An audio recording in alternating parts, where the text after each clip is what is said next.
Today we'll discuss a powerful circuit analysis technique, the return ratio technique.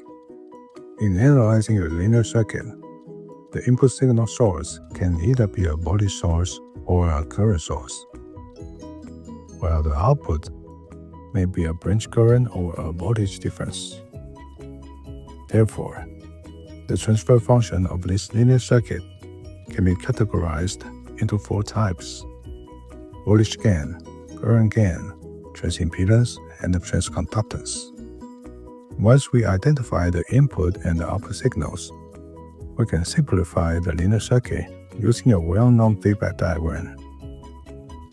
This feedback diagram shows the relationship between the input and the output signals.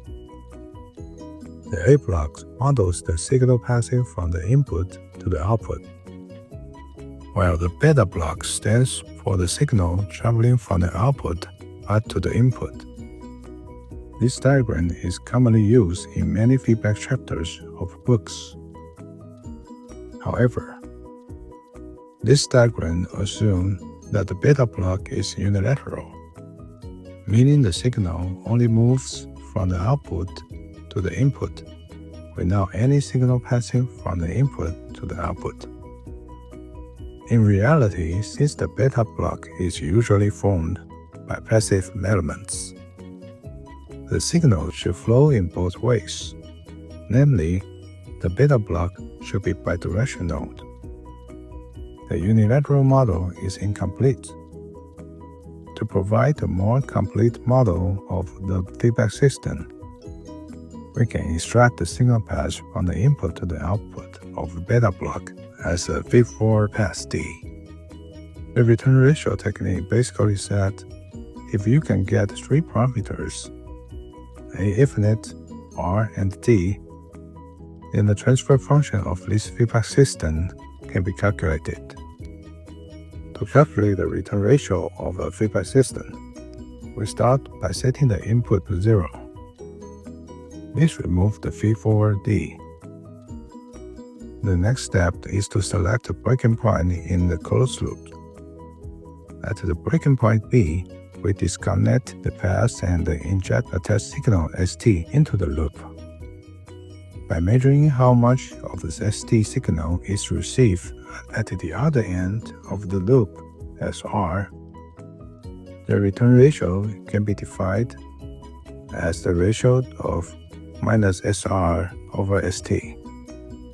When choosing a breaking point, it is important to make sure that the input impedance seen by the test signal does not affect the return signal SR. Generally, three common breaking points can be considered. The first is at the output of the dependent current source. We can break the loop here and inject a test current signal IT. The impedance seen by IT does not change the return signal IR because the current source is ideal and independent of loading. In fact, for simplicity, we usually show the outputs of the dependent current source directly for return ratio calculation. The second breaking point is at the output of a dependent voltage source. We can break the loop here and inject the test signal VT. See how much voltage is returned at VRs.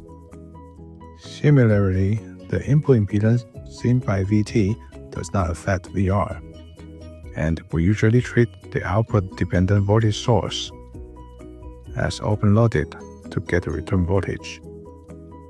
The final breaking point is at the MOS transistor gate, but only low-frequency range. In this case, we break the loop at the gate and apply a test signal VT. Since the input impedance seen by the VT is infinite in low frequency, the received signal VR is not affected by this infinite impedance in the return ratio calculation. These three breaking point choices are commonly used for return ratio calculation.